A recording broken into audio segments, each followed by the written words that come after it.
Hello and welcome to today's webinar with the topic of e-waste recycling. So this is number 3 of our webinar series, and today we are talking about the recycling of used batteries, metals and electronic waste.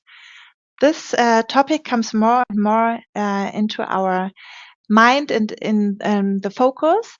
For example, we have the International E-Waste Day taking part in 14th of October, which this year focus on critical raw materials. And as you can see here in the picture, there are different elements which are required for electronic components and which are really important for green and digital transformation, but they are only sourced in distinctive countries. So the idea of recycling and also of this International E-Waste Day is that we focus more on how to derive these elements from used components or waste materials. In Europe, we have a target that in the year 2030, 10% of the critical raw materials should be derived from domestic sources. And from this part, around 25% can be derived from recycling processes. But to achieve this target, it's quite ambitious, but to achieve it, it requires that every one of us takes part and and returns the used products, electronic products, to recycling factories. To be conscious of this important question, and of course to improve our processes to get better in this topic. It is you that you help bringing this into real life. So when I talk about you, it's you, that the people that are attending this webinar today, because you are from research or development departments, you are working at recycling factories or in the quality control area. And as you can see, there's also a bubble with the Retsch R. So this is us. We are also contributing to this target with our equipment and with our solutions. So it's small, but can be decisive and important. So us, Retsch, is part of the Werder Scientific Group together with 5 other companies. It's Carbolite Garo with ovens, Ultra with elemental analysis, QATM, materialography, RWK, microdrag with particle size, particle characterization instruments, and Retsch with the mills and sieving machines.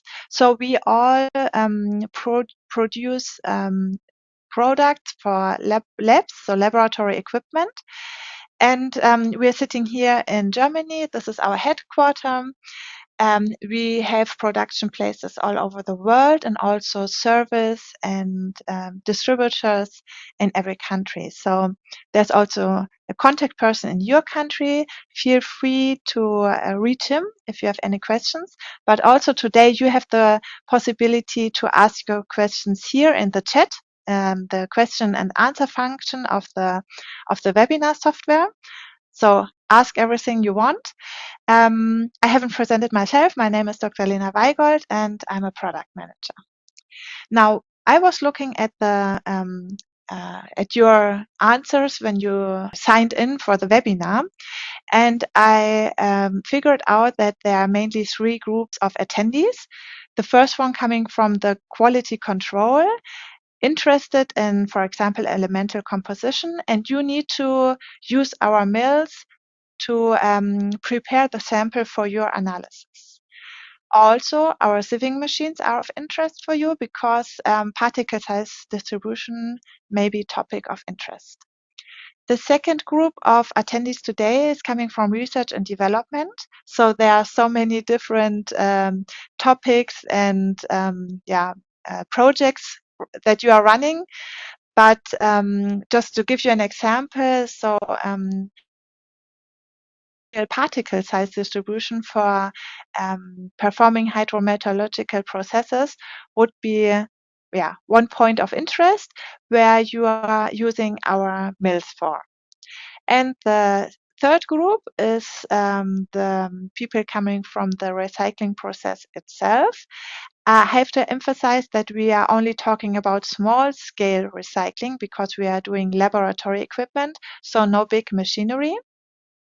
But also with our mills, we can do recycling, for example, of electronic data carriers. And we are also separating different fractions from a product using the sieving machines. So this is what I'm going to talk about today, and I clustered this into 4 points in my agenda. The first one and the second one will be theoretically. So I'm talking about the milling and the sieving in theory. And then in the third and last point, I would like to bring some examples on the table from the lab, like a demonstration, and also some more examples that I collected on my slides. Okay, so let's start with the first point, the crushing of material. And we refer to art of milling because sometimes it's challenging, especially with e-waste. So people coming from quality control, research and development and recycling have their own questions. We have so many different mills, and I would like to explain how to best proceed and find a solution for your milling task. So you have a milling task, and we have basically 4 aspects that we have to consider. The first one is, which grinding principle do I choose? The second one, which mill do I choose? Third, how do I need to prepare my sample? And last but not least, select the best process parameters.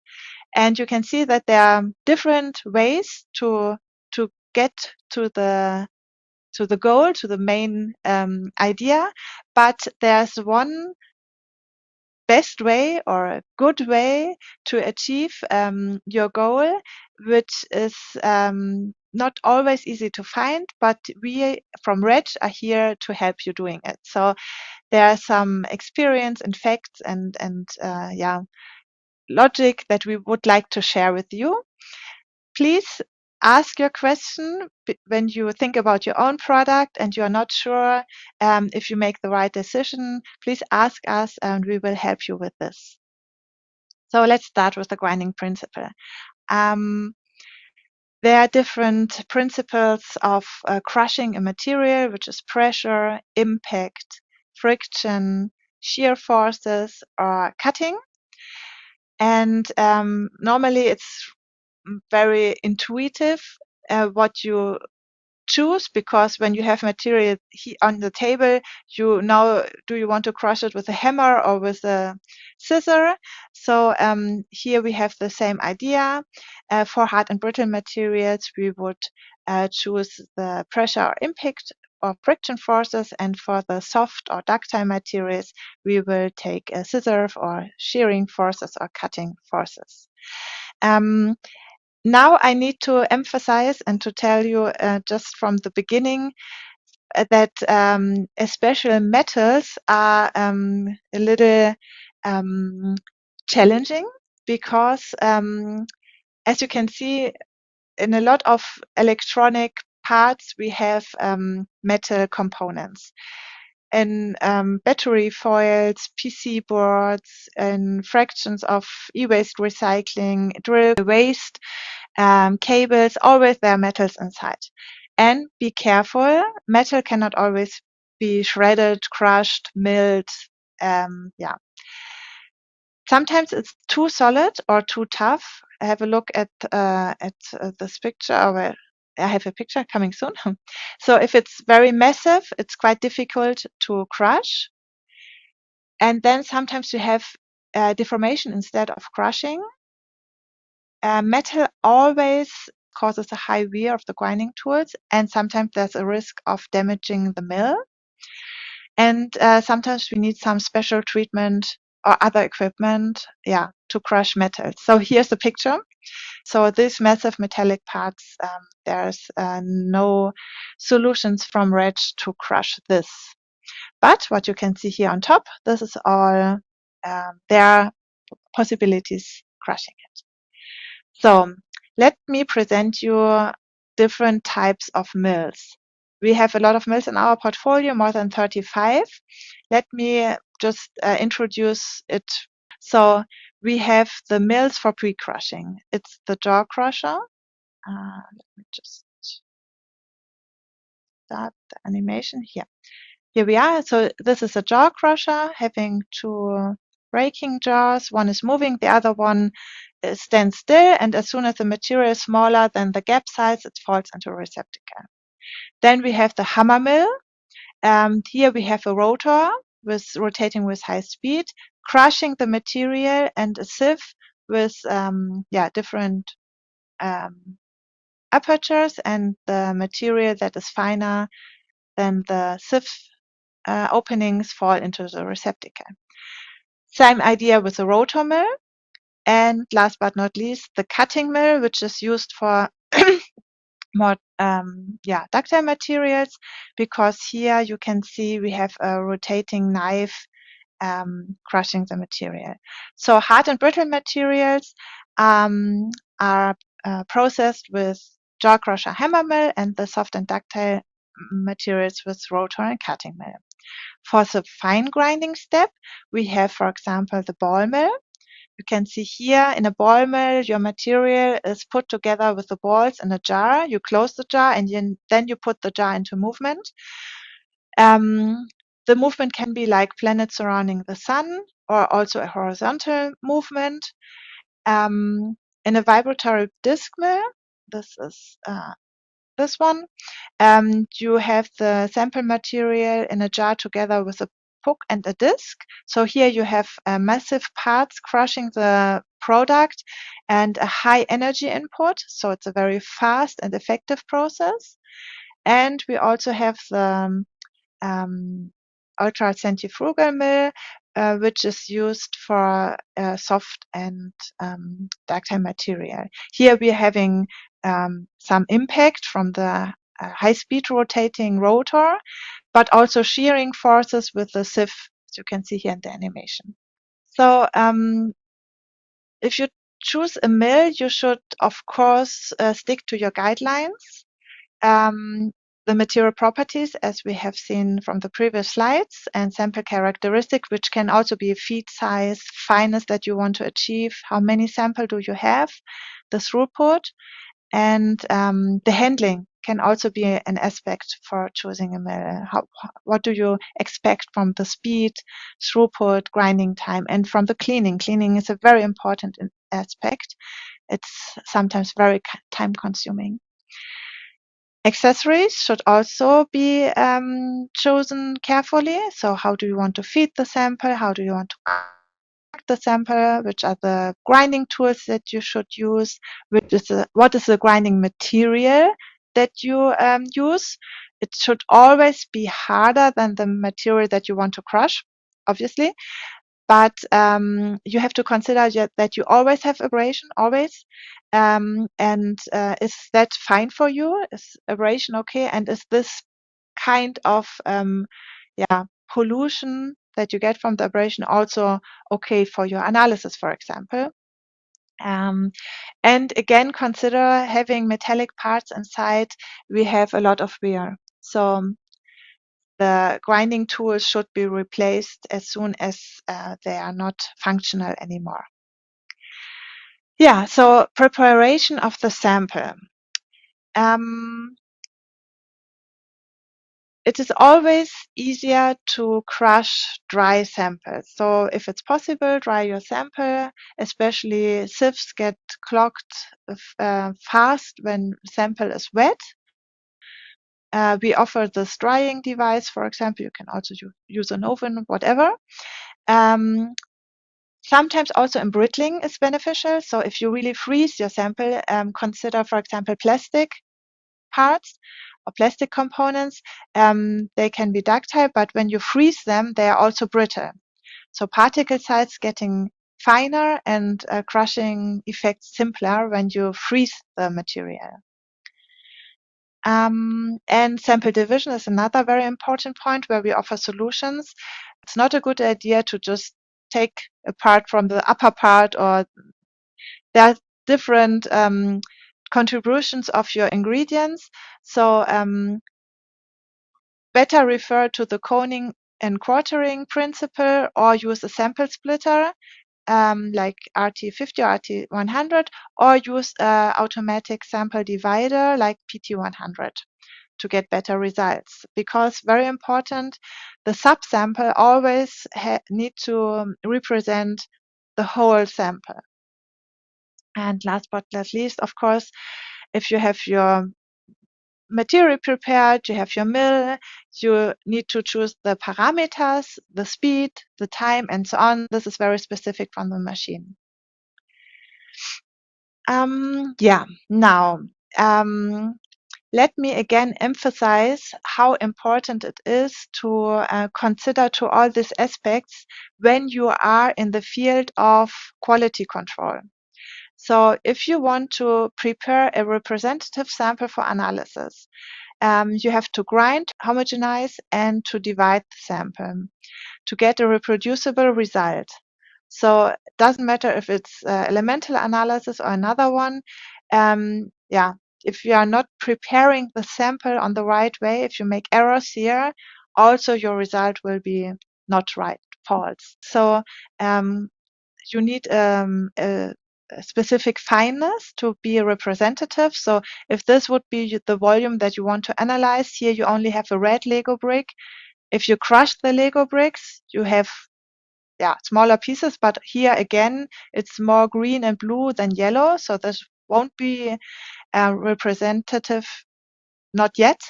And here you have a very homogeneous and representable device. This is an example, a rubber material, and we made 7 measurements, and we have a high variation of results in the blue line, which was a material crushed to 3 millimeters, compared to the red measurement curve, where we have a low standard deviation of the fine ground powder of 300 micrometers. And the next topic is that you have to consider the abrasion. I already mentioned that we always have abrasion in every crushing process. And you can see here glass, which was crushed with ceramic, zirconium oxide, and steel. And you can see already from the color that here we have a white powder and here we have a gray powder. And the XRF analysis clearly shows that we have now steel inside the sample, which was not there before. It comes from the sample preparation. So please be aware that you do not change the elemental composition if you want to analyze this one. Also, cross-contamination should be taken into consideration. So make a very good cleaning in between your samples. And temperature may also be a problem. So in general, material properties that are analyzed should not be changed from the preparation process. Okay, next topic, sieving solutions. Of course, interesting for quality control, particle size distribution, but also research and development. And we have 3 types of sieving machines or sieving methods. The first one is a 3-dimensional movement of the machine, which looks more or less like the arrow is shown here. So the sample is thrown into the air and then rotates before it falls on the sieve again. In the second sieving method, we are looking at horizontal circular movements. And in the third one, we are looking at an air jet sieving machine where we use an airstream to suck the sample through the sieve, and a rotating nozzle that helps to move the sample on top of the sieve. So if you look at sieving, we have, you can see different specifications, but what you have to take into your consideration is which method is the one that you should use, what is your sample volume, Which sieve diameter do you need? That depends on the volume that you want to, sample volume that you want to sieve, the grain size range, the height of the sieve tower. So if you're stacking one sieve after another, how many different fractions do you want to analyze, and the parameter setting of the sieving machine. Sometimes you can also take into consideration wet sieving methods. We are offering woven wire mesh sieves according to ASTM E11 or ISO 3310 in the standard. The tolerance of the diameter of the wires and the distance from the wires to each other is defined. And our sieves have a very specific way of being produced. So we have a one-piece frame, and the mesh is included with a specific procedure so that you have a very tough and robust and long life sieve. We also offer perforated plate screen. You can see it here, and a lot of different accessories. If you do your sieving task, you should consider the load on your sieve. If it looks more or less like this, what you can see here in the sketch, there will be no effective sieving anymore because, as you can see, there's too much sample on top, and the smaller particles, there's no chance for them to get effectively on the area of the sieve, and no way to analyze this correctly. There is calculation to figure out how much sample can be put onto a sieve. This based on the equation which is made for the maximum reminder which is permitted on a sieve. So you can calculate it from the sieve diameter and the mesh size. And once you have calculated this, you can take a rule of thumb that when you double this value, you have the initial load which is appropriate for your sieve. This is a volumetric procedure. So if you have very high density materials or heavy materials, please take a little less of the amount. Another aspect is the particle size, which can be analyzed with a sieve. And in this picture, you can see that we have a mesh size of 1 millimeter. So a spherical particle of 1 millimeter perfectly fits through and is analyzed from aspect of size. But what happens if my particle is not spherical and round, but more like a cylindrical shape? You can see that if the diameter is 1 millimeter, it still fits through the sieve. Also, a coin-shaped particle of 1.3 millimeter can pass the sieve if it's in a diagonal position. So sieving is a method that, of course, characterize particle size, but there are some restrictions or some aspects that you have to consider about the particle shape. And if you are more interested in having a complete characterization of your particles, I would like to refer to Microtrack and their digital image analysis, where you can see a 3D picture of every particle, or also laser diffraction. Again, have a look at this picture, which shows very clearly that elongated particles can pass lengthwise the sieve and are much larger than the spherical particles. If you are specifically interested in separating these effects of flake-shaped particles, like shown here with the wood pellet, and if you want to separate them and not analyzing the smallest dimension, you should use a horizontal sieving method. Because here the particles are not thrown in the air and rotating, but they rather stay in one direction on top of the sieve. In this context, I also want to introduce the suitable test sieve. It is about the maximum particle feed size which is allowed. So if you have a mesh size, a nominal mesh size, for example, of 250 micrometers, the particle feed size is calculated from this equation. So it seems to be quite surprising that a 3.8 millimeter particle can be screened on the sieve. That does not mean that 3.8 millimeter particles really go through the sieve. It's rather matching the sieve with 250 micrometers. So it's a theoretical upper limit taken from the STEEN standard for routine sieving. Okay, now let's go to a practical point of view, and I would like to show you some applications from the lab.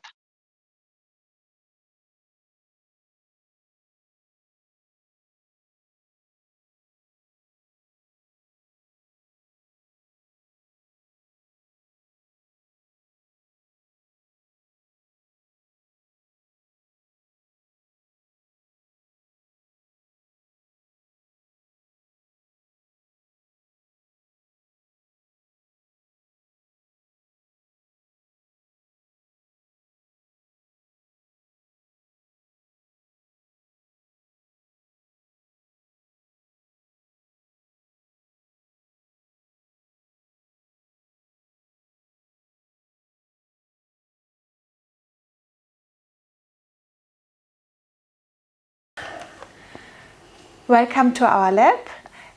Today we want to show you how to crush the e-waste, and in this room we have all our knife mills and cutting mills, and we want to start crushing some pieces of daily life. I brought several pieces here, and if you are interested in an elemental analysis to understand what types of materials are inside one specific device, you can prepare it for analysis in 2 steps. So the first step would be the pre-crushing with a cutting mill, and in the second step we will do a fine grinding to have a very homogeneous sample and to have the possibility to take a representative portion of this material for analysis.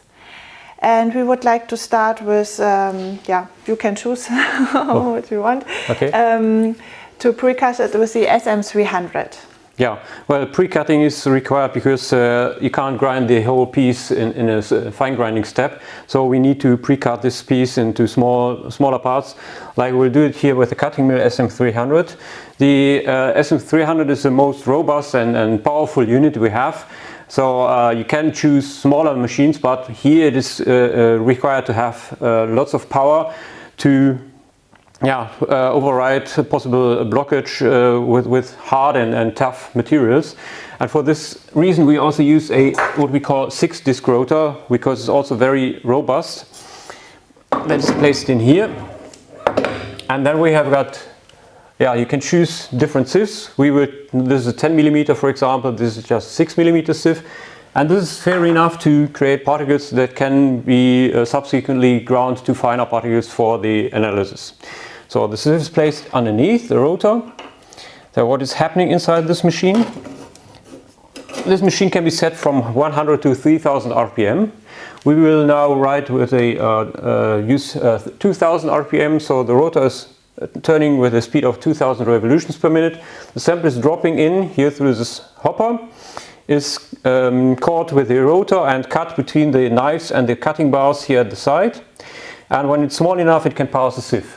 The particles smaller than 6 millimeter will then drop down and will be collected here with a cyclone separation unit. We've got a vacuum cleaner which is also aspirating the sample and air, and most important with this electronic strap is also aspirating the dust, which is not very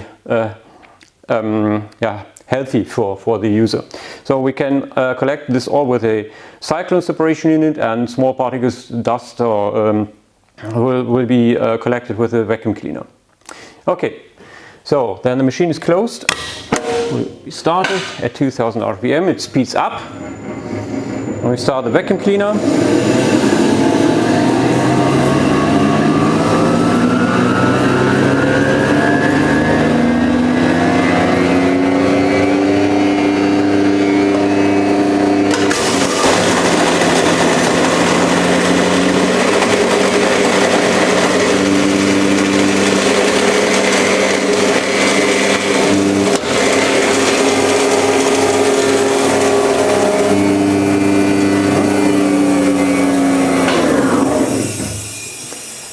So what you could hear was that the machine speeded up. This is due to the fact that we've got a flywheel mass inside, and this is used to save power. There is some dust remaining inside, but when you leave the machine a bit longer running and the vacuum cleaner is aspirating all the sample into the cyclone separation unit. And here, this is now what we have got from the grinding. I will just put it to the other camera. You can see the result after grinding. So far about the thermometer that we've ground here with a cutting mill. I want to add, if we have smaller pieces than the thermometer, for example this little piece, and you want to analyze it, the machine is pretty big for this small piece, and since this year we launched a new cutting mill, a tabletop cutting mill, which is smaller. So if you're interested in grinding only a small amount of material, we would recommend to use the tabletop cutting mill SM50. And as you can see, it is more or less the same setup here. So we have, just a second, need to switch it on. We have actually the same rotor diameter. You can see it here, but the depth of the milling chamber is only half. So we have a smaller volume for grinding. The functional principle is the same. The sample, here you have the hopper. You feed the material inside. You open the plunger and the sample falls down in the milling chamber. The rotor takes the sample and cuts it in between the knife and the blade, and as soon as the sample is smaller than the sieve size, it leaves the milling chamber and enters to the receptacle. Here you can see a cyclone is directly integrated because of the same reasons. We want to take out as much as material as possible, so we do not want to have remainings on the sieve. We want to take out the sample fast to avoid heat development. Mostly these electronic components also have plastic parts on it, and we do not want to get it warm so that we have no risk of melting. And we want to take all the sample material inside the collecting receptacle, also dust and fine particles. Yeah, and I would just quickly show you how this works with the SM50. So I start the machine, vacuum cleaner, thank you. I put in the sample.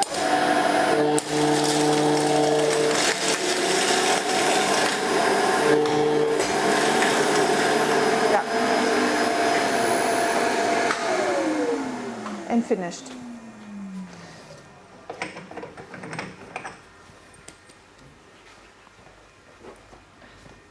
Now this is how it looks like.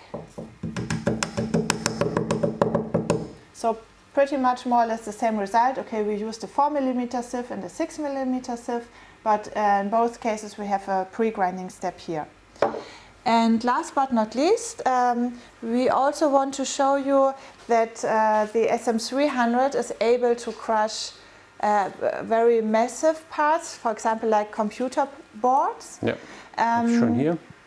Again, if we have a lot of metallic components or bigger pieces of metallic components, we cannot recommend to use SM300 as a daily use machine, because metal and metal you always have wear, so you will find some abrasion of the milling chamber. Knives, we have cutting tips that are replaceable, so you can still use a new cutting tip if your old cutting tip is already quite used. But yeah, please do not put massive metallic parts into a cutting mill. But these kind of samples like PC boards, and you can see there's already a lot of precious metals on top. That's what you want to analyze at the end. Is also possible to use SM300, again with cyclone because of dust development, and again with the flywheel mass to overcome the risk of a blockage. Okay, so we just close the machine, start again with 2000 RPM and the vacuum cleaner.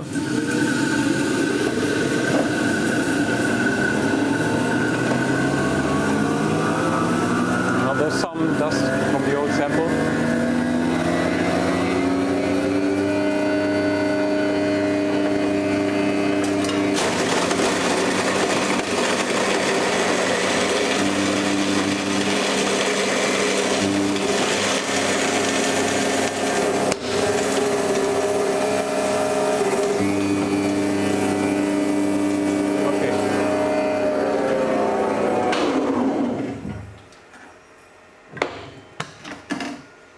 Yeah, the milling chamber almost is empty.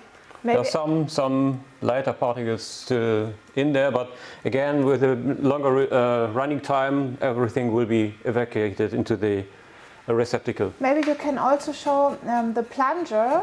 We use it to bring the sample close to the rotor inside the milling chamber, but you can see it also avoids that the sample jumps back, so we have a very good contact from sample and rotor. And yeah, here's some ads to bring the sample to the milling chamber, so you can also use this for bulky materials. For bulky materials. So just to show what we've done with this PCU board. So this is a result after grinding with a 6mm sieve. Okay.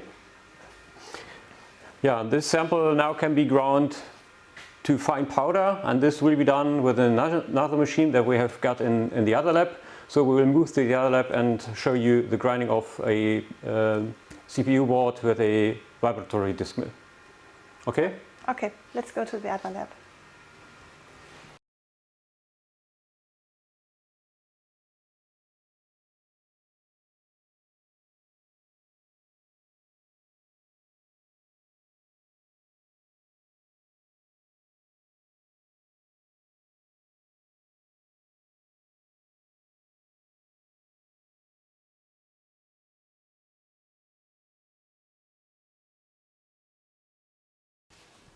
Okay, now we are in the other lab, and here we want to do the second grinding step, the fine grinding. And for this we have several possibilities. So we can use different devices, different mills, also of different functional principle. One option would be to use a ball mill. In a ball mill we have a jar, something like this, which is filled with balls.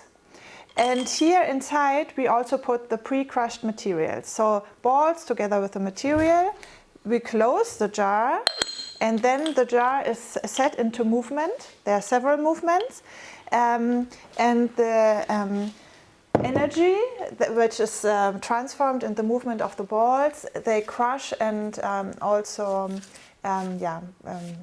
mix the material. But we have to figure out if ball mill is the right material. For example, for the PC board, we would not use a ball mill because the energy is not high enough and it will take too long, or will be difficult to crush the materials. So in this case, we would use a disc mill. Yep. And this is the option. You will present this. I will go to the ball mill room. Yeah, okay. So, while she is going to the other lab, I would like to show you the vibratory disc mill, which is normally used for CPU boards. Here you can see this is a sample that we have ground with a cutting mill, so the pre-crushed material. And the vibratory disc mill is a machine which is running at a very high speed, introducing lots of energy. And this is done with a grinding set like this here. So we've got a disc and a ring, which are sliding inside, and with a speed of 1500 RPM, the material is crushed by friction then. Yeah?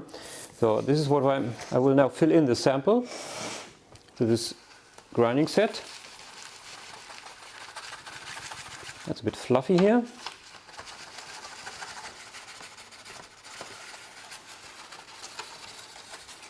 So then this set is closed and placed into the holder, fixed, and then we close the machine. And I will start the machine now at 1500 RPM, running for 2 minutes. And while this machine is running, Lena will tell you something about the ball mills. Okay, let's go. This is our room where we have placed all our ball mills. We have different type of ball mills. Finally, they are separated into the mixer mills and the planetary ball mills. And the difference is that the movement of the jar is, in case of the mixer mill, a horizontal movement. So this is a swing, and the jar is moved from one side to the other. We have several types of mixer mills though, because there's always a specific requirement. For example, here you have different 6 possibilities to grind at the same time, to grind 6 different samples. In this mixer mill we have a very high energy input, up to 35 Hertz, so it's a high energy ball mill. Here we have the MM500 control, and here we can control the temperature of the jar, because we have a cooling plate where the jar is placed on top, and sometimes it's of interest to heat or to cool the jar during the milling process, so this is possible here. Cooling is also possible with a cryomill. In the cryomill we flush the jar with liquid nitrogen during the grinding process to freeze the sample and to embrittle it. So this is a very important point. You can embrittle your material if it's not possible to crush by impact and friction. If you freeze it, you modify the properties, you embrittle the materials, and it's easier, so you get better results. At the end, you always have to consider that we are still talking about grinding tough materials, especially when we are talking about metals, and there's a limited result that you can expect, especially with the metals. You can also have the case that they are only flattened and not really crushed. But as we will see also with the PC board, we succeed with a lot of samples to get a fine powder. This is the planetary ball mill. Here the jar is moving around like a planet is surrounding the sun, so it's a different movement. Also the jar that I have shown you at the beginning, that was a planetary ball mill. We have a quite big jar volume here, up to 500 milliliters. And I would like to take the opportunity to quickly introduce also our sieving machines, because I know that especially for e-waste it's of high interest to define particle size for the process, for the manufacturing process or recycling process. But also in terms of research and quality control, you want to have fractions of different materials from your sample. So in the battery recycling process, you want to separate the black mass from the foils. And I will just quickly take the sample that we have pre-crushed in the cutting mill, just a second.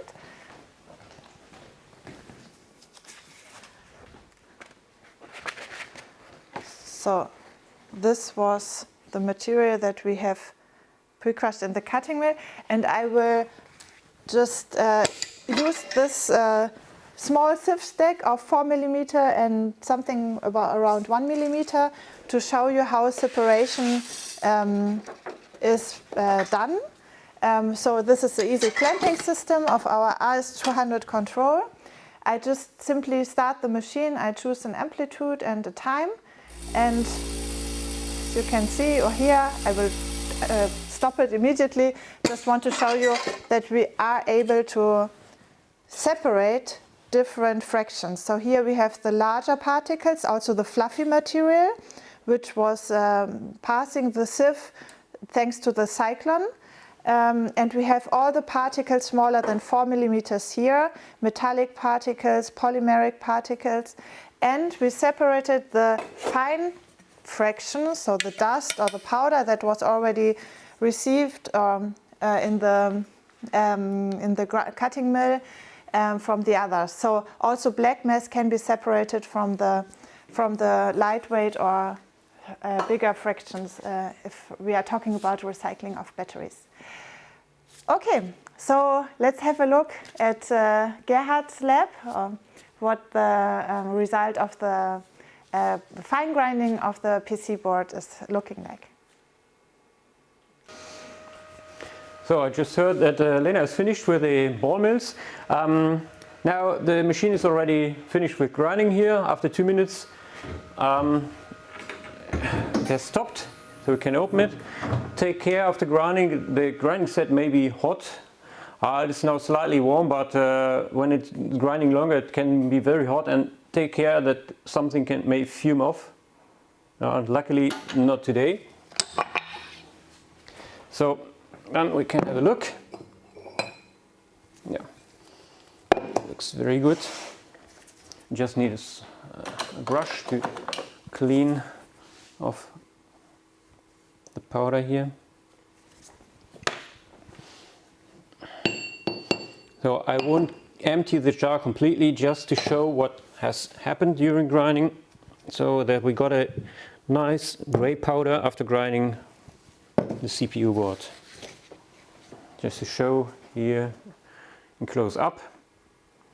So this is what is possible with a vibratory disc mill. Thanks to the high energy of the friction, we can grind these elastic and fibrous material within 2 minutes to a powder. And then it can take a small sample for XRF analysis, or maybe ICP or whatever you would like to analyze afterwards. Yeah. Okay, so we have a lot more examples, but these we will present in form of slides. And the lab session, I think we finish now. Yeah, okay. Thank you. Thank you.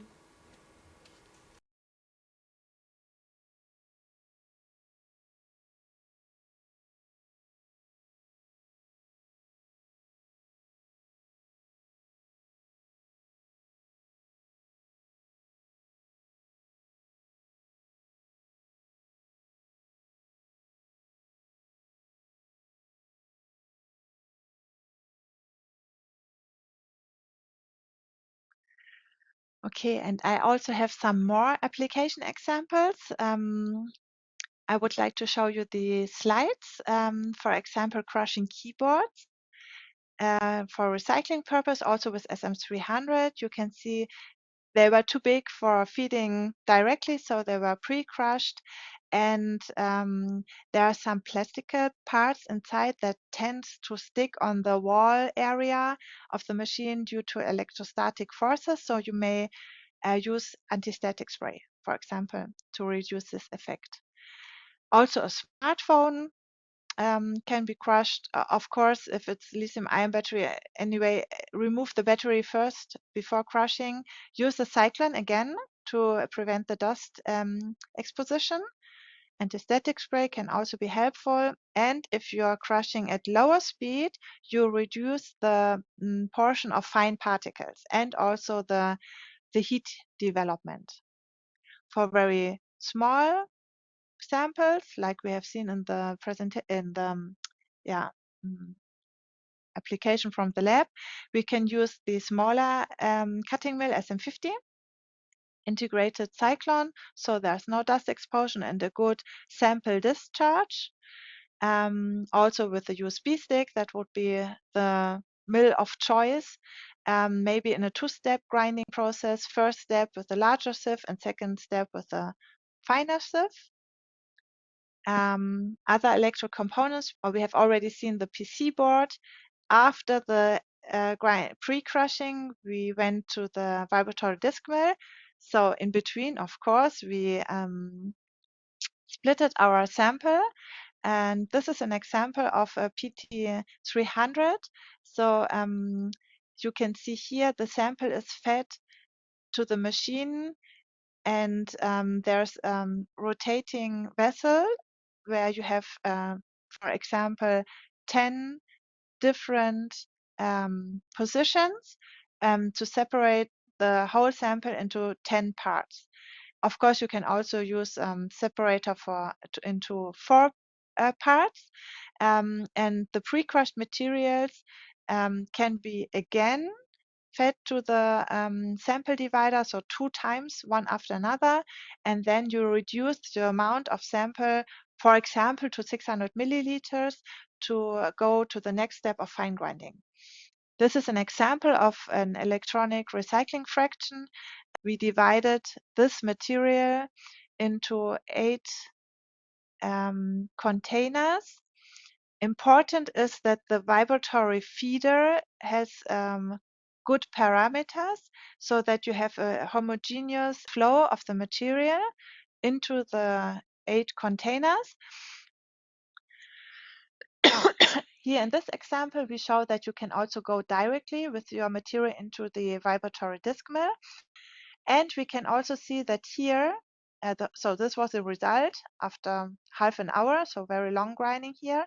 But again, we have the metallic parts, copper plates in this case, which were not crushed. So this is a screenshot on the sieve. You see that the copper plates remain flattened, but not they are not crushed. Not possible with this method. Here are some other devices for crushing. So BB400 jaw crusher, the hammer mill, and the cross beater mill. To crush, for example, a silicon disc, so pre-crushing and then fine grinding. Be aware that we have 6.5 moles of this material, which is quite high, and there will be wear in the machines in the mill. We can use a larger collecting vessel of 30 liters, but we are not large scale production process here. Breast shavings. I had it in the first slides. We wanted to crush it for analysis. So we used the ultracentrifugal mill, and you can see that there are some residues. We can also use a rotor with only 6 teeth instead of 12. So maybe there are less residues on top of the teeth then, but it's not possible to bring out all the sample, but you have a very nice result anyhow. So copper is a nice metal for crushing. Not every shavings can be crushed this way, but there are limited possibilities. Here we have the cryomill. So I said that embrittling the material is beneficial, and you see here, electronic recycling fraction and a very nice powder after the crushing at minus 190 degrees. This is an example for sieving of crushed electronic waste. So there were only 1 sieve taken into account. This is a fraction above and below 1 millimeter. So this is the very standard sieving method that we used very frequently, and the parameters of amplitude and interval. Yeah, you can see it here. 5 minutes of sieving. It's a good value.